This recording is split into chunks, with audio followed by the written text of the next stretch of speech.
satisfy your happiness. How did I come to this? Well, at the beginning of the exhibition, I was focusing on happiness at NIST and stuff like that, and it really didn't interest me. I wasn't really interested by it. So me and my mom were talking about my exhibition topic and how we could make it more interesting. And she told me that she had done a book for the United Nations where they had shown that in Thailand, wherever the poorer, the more happy, and wherever the richer, the less happy. So I wanted to see if that was true in our society. I went to this to find out information. I also went to the youth center of Kuala and I also went to the Y6Exhibition bilingual school, which is one of the government schools in Thailand. I asked them 10 questions with 10 children between the ages 9 and 12. And one of my first questions was, is life good? Life, and everybody answered yes, but I went a little bit deeper, and that's when I started finding out information that really interested me. Because I had a theory at the beginning of this exhibition. My theory was that Klong Toy would be more happy in the government school and would also be more happy than this. And my theory was correct, and today in this presentation I'm going to prove it to you in 3 different steps. Okay, my first step. Klong Toys, they have 4 steps to happiness. The first step is family, is having a family. The second step is having friends that you can borrow from, friends that will back you up. The third step is having basically a school where you can have education and make a living. And the fourth step is having a home, somewhere where you can feel safe, somewhere where you can be satisfied, basically satisfied. That's it. They said that when they have that, they're satisfied. They said when they have that, they're happy with themselves.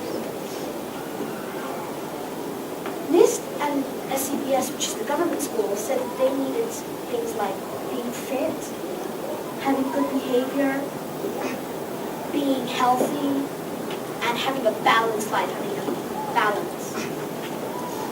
And I knew that they had usually learned that in school, so I asked them, is that really true? And they said, when I finally got to them, they said no. They said that they wanted more. They said that they were really quite unsatisfied most of the time because they didn't have the latest, like, phones, games, DSs, PSPs, things, like, all of that kind of stuff. So they would be satisfied when they got it, but they'd probably be satisfied for about 3 weeks, and then something else would be out, and then they probably wouldn't be satisfied, so they'd have to go get that. So it just... Okay, my second step. Now this is one of my questions, and it's, is the world a good place? 40% of where I interviewed in one of the places said no. 40% in the next place also said no. And 10% in the last place said no. And I'm going to give you guys a second to think about which one it is.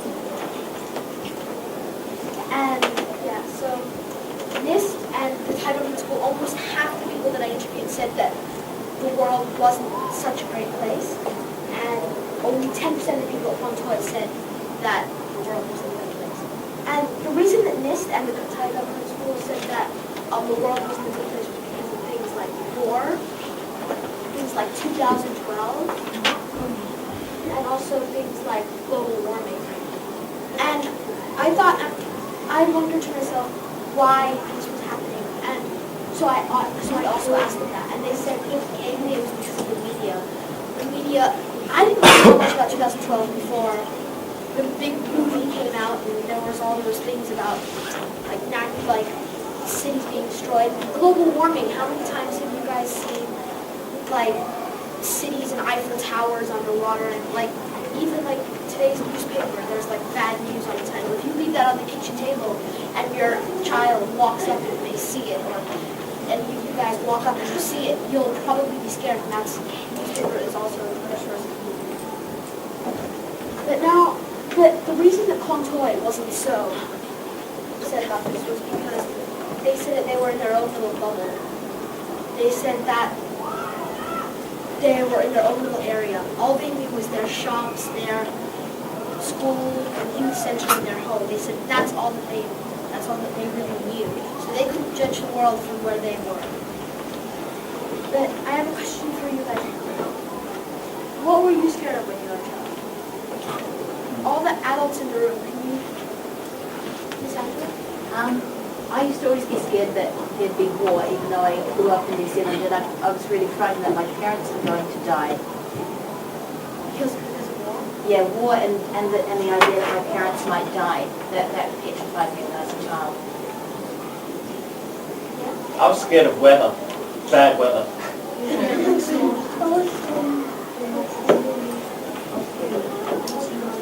Any other adults? This is Haida. Oh, sorry. I was scared of the end of the world. like 2000. Yeah, very, totally. But it was a religion. It's a religious thing, whether it is, so. Mr. Bob, you're being very quiet in the back of the room. Are you scared of anything when you're... I was scared of losing my freedom. I was scared of being taken away, maybe being kept in some place where I could no longer do the things I wanted to do. Yeah. Okay, so all of you that were scared. Were you scared of things like global warming 2012 and war? Some of you were, but if yes, why were you scared of those things? And some of you didn't answer, must have said no. So if no, why is my generation, your children, scared? Okay, the third reason and my final reason is another question. And I asked them, are you satisfied about everything in your life? Half the children that I interviewed in NIST did not think that they were satisfied with their life. 40%, almost half at the Thai government school said that they were. 100% of the Kormtoy Youth Center children said that they were satisfied about everything in their life. And the reason was because they had the 4 steps. They had 4 steps of basically, family, education, having school, and having friends. So when you have those 4 steps, you're satisfied. But Thai, I was surprised because Thai people say that money is key in the Thai culture. And I asked Ms. Warney, our Thai studies teacher, about this.